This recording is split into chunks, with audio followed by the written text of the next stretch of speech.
बालकांड का 11वां सर्ग। राजा दशरथ का ऋष्यशृंग मुनि से मिलन और उन्हें यज्ञ के लिए अयोध्या लाना।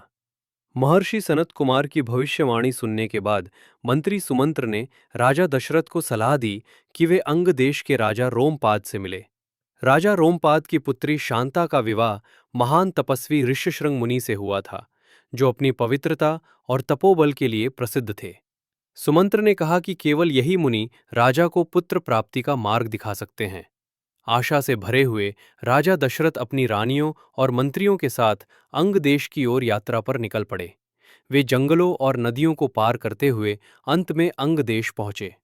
राजा रोमपाद ने राजा दशरथ का बड़े प्रेम और सम्मान से स्वागत किया। वहीं राजा दशरथ की भेंट शांता और उनके पति तेजस्वी और शांत स्वभाव वाले ऋष्यशृंग मुनि से हुई। कुछ समय तक वहां आतिथ्य स्वीकार करने के बाद राजा दशरथ ने अपना दुख प्रकट किया और पुत्र प्राप्ति की इच्छा बताई। उन्होंने विनम्रता से ऋष्यशृंग मुनि से प्रार्थना की कि वे अयोध्या आकर पवित्र यज्ञ संपन्न कराएं।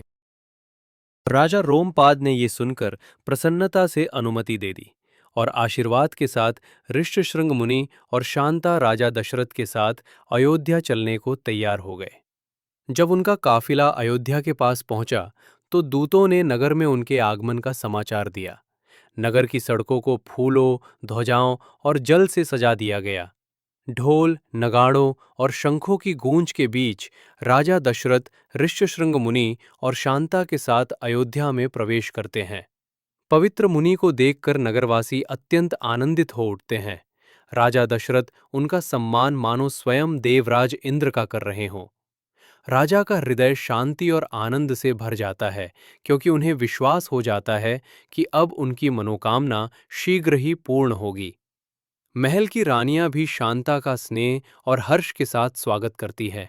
इस प्रकार पवित्र रामायण के बालकांड का 11वां सर्ग समाप्त होता है, जहां से श्री राम और उनके भ्राताओं के जन्म की दैवी योजना आकार लेने लगती है। कहानी क्रम से सुनने के लिए प्लेलिस्ट जरूर देखें। अगले अध्याय बहुत जल्द आ रहे हैं।